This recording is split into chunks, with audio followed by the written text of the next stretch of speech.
Is it actually profitable to start your own soap making business? Or is it just another Instagram cute hobby that people lied about? I see people online saying that you can make thousands by selling soap. And I also see people saying that they quitted after 3 batches. So today we're not doing motivation. Today we're doing math.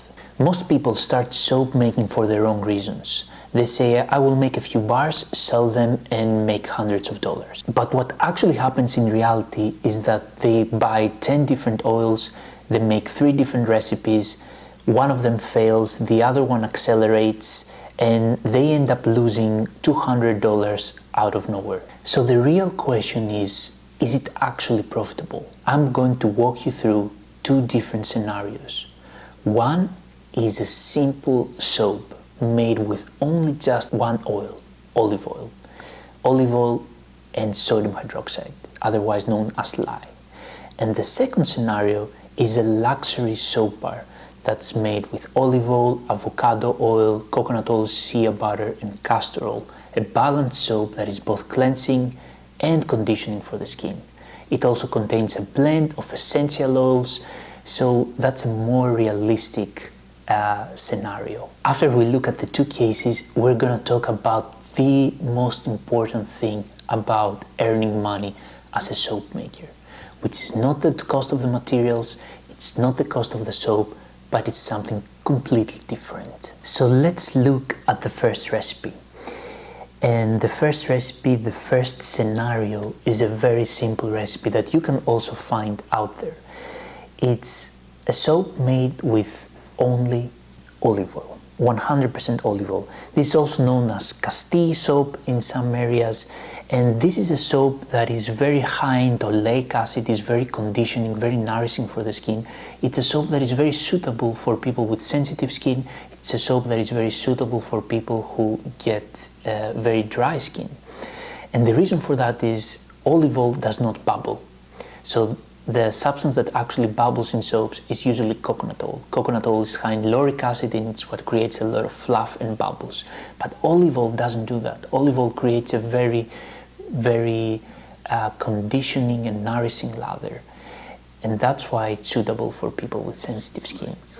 It's a soap that has been made for thousands of years, and it's still used and sold in the market.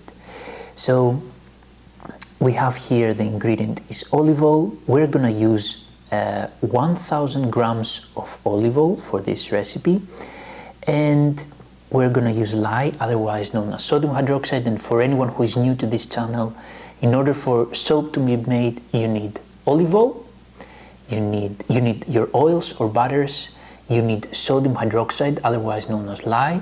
Then sodium hydroxide reacts with the oils and lye and creates soap and glycerin. So this is the traditional saponification reaction. Oils plus lye equals soap and glycerin.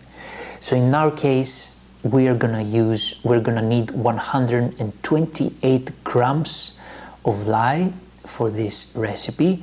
And if you want to know how to calculate how much lye you need per recipe and per oil, according to your superfat as well, I have a video that explains that in detail, and but we're not going to get into that right now.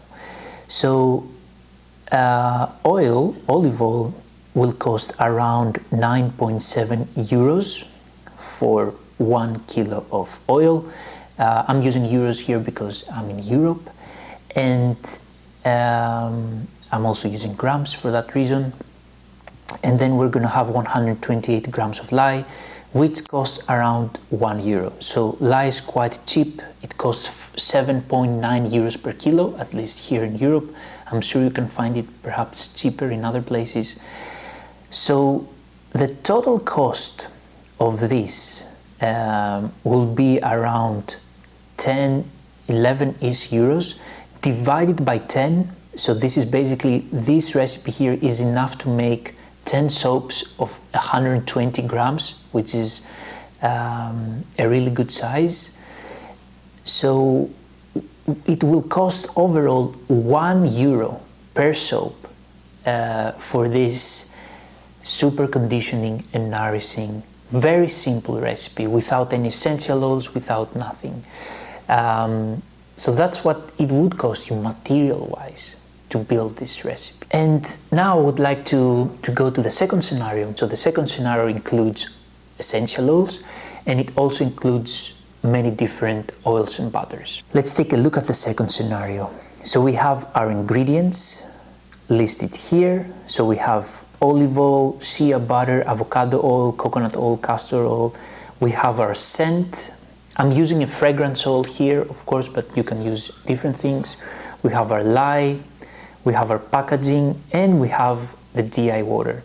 I didn't place the cost of the DI water here. It's very, very, very, very small, usually, and it was hard for me to quantify it. But you could make an estimation of it. It could be quite small per soap. But for now, let's look at the rest. So for this recipe, we're going to use 34% olive oil, 25% shea butter, 6% avocado oil. Avocado oil has similar properties to olive oil. It also contains some antioxidants, vitamin E, and it gives a really nice feel to the soap bar. Then we have coconut oil, which will add the bubbles. We have castor oil that will add thickness to your lather. We have our scent. Then we have sodium hydroxide, so we're using 35% lye concentration. The whole recipe has a 5% superfat for anyone who is interested in that. So what I'm doing here is that I'm calculating how many oils I need for 1,000 grams total of oil weight. And then I'm calculating how much it would cost per ingredient in euros. And as you can see here, these are prices that are taken by my supplier, but of course you might have a different supplier, so the prices might vary a little, but not too much. So then I calculate how much the olive oil cost for these 340 grams. So first I calculate how much it costs per kilo, and then how much it costs per our batch, which is 340 grams. Now the thing with olive oil and some other oils is that when you buy olive oil, you usually buy it in liters. At least my supplier has 25 liters. So you need to convert the liters to grams, and the way you do that is by using the density of olive oil, which is 0.916 kilos per liter, and in that way you can easily find out what the cost per kilo is instead of per liter. So we do the same for all of our oils, and lye and fragrance oil.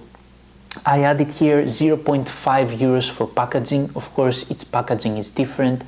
You might have different packaging.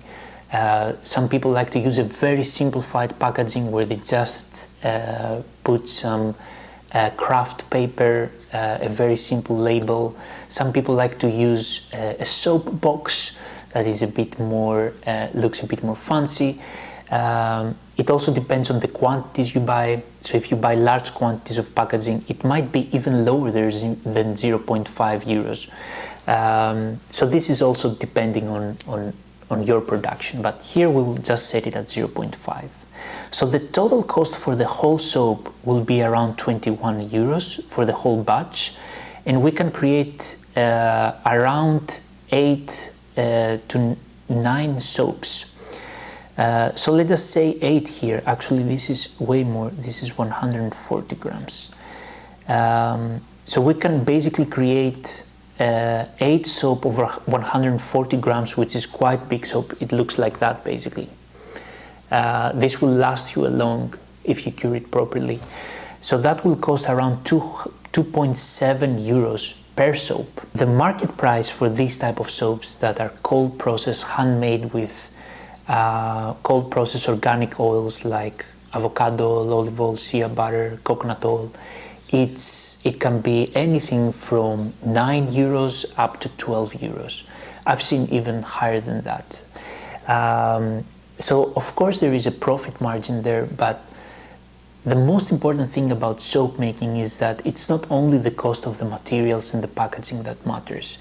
There is also a lot of other things on the background. There is a lot of marketing that has to go into the product to be sold, dealing with websites. So I have Shopify, and that comes with a cost per month, of course, to maintain it, which is not a lot.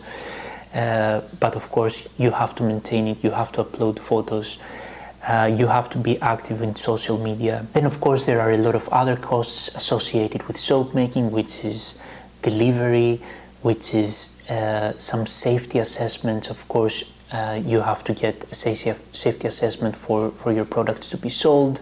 So overall, the biggest lesson in starting your own soap making business is that making soap is only 20% of your soap business. So making the actual soap, blending the oils and the lye, and creating the bar that you see here is basically only 20% of the business. The rest, 80% of the business, has to do with marketing, packaging, taking pictures, and updating your website in Shopify, talking to people, talking to customers, and delivery, and a lot of things that are not associated with the craft itself. So the secret, I would say, to a successful soap making business is not the soap you make itself. It's the branding, and how do you brand yourself in the market. And then we have a third scenario, and this is perhaps it's a soap that you cannot sell yet, at least. It's a soap that can be made with only $0.1 per soap. So it's the cheapest soap that you can make cold processed. And the way you do that is by using old cooking oils. Now, the thing with old cooking oils is that they're extremely, they smell a lot, they can be very oxidized. So there is a pre-treatment that you have to do in order to make them not smell that bad. And there still might be a bit of smell in the very end. So it's not a soap you can sell, but it's let's say, if you're interested in zero waste products and sustainability, it's a soap that you can make at home for yourself, for fun, and see what the result is. So the only cost of this soap is basically your lye, your sodium hydroxide, which is around €7 per kilo, and that basically you will need around €1 of lye for 10 different soaps, meaning that you will get around 0.10 euros per soap in the end, which is very, very, very cheap. But again, this is not a soap you can sell. So if you want to know more about soap making and other skincare ingredients and skincare products like shampoo bars, conditioner bars, lip balms, hand creams, massage candles, and so on, click the link in my bio. I have an ebook that contains all of this and troubleshooting in order to make you save a lot of time and money, so that you don't waste ingredients and money in failed batches, as I did when I started soap making. Thanks a lot for watching all the way to here, and I'll see you next time.